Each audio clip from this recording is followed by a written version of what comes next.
தான் வெற்றி பெற்றால் வேலூர் மக்களுக்கு பல்வேறு நலப்பணிகளை செய்து தருவேன் என்று வேலூர் சட்டமன்ற தொகுதியில் அதிமுக வேட்பாளராக போட்டியிடும் SRK அப்பு தெரிவித்துள்ளார். அவருடன் நமது செய்தியாளர் பிரீத்குமார் நடத்திய நேர்காணலை பார்க்கலாம்.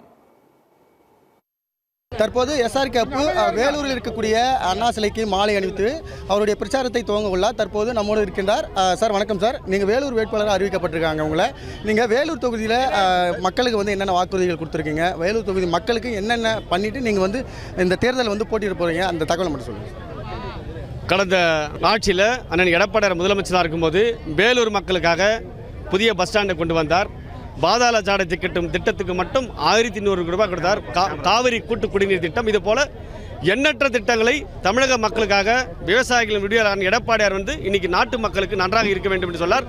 வேலூரில் குறிப்பாக வேலூர் சட்டமன்ற தொகுதியில் அதிக அளவு மக்கள் பாதித்திருக்கிறார்கள். கால்வாய் பிரச்சனை, பாதாள சாக்கடை பிரச்சனை, குடிநீர் பிரச்சனை, பாதுகாப்பின்மை, கஞ்சா. இதில் இனி வேலூரில் தமிழ்நாட்டில் வேலூரில் சட்டமன்றத்துக்கு வேலூர் மட்டத்தில் அதிகமாக இருக்கிறது. இன்றைக்கி திமுகவோட அரசியலை பற்றி உங்களுக்கு தெரியும், எந்த அளவுக்கு மோசமான அரசியல் செய்து கொண்டிருக்கிறார்கள்.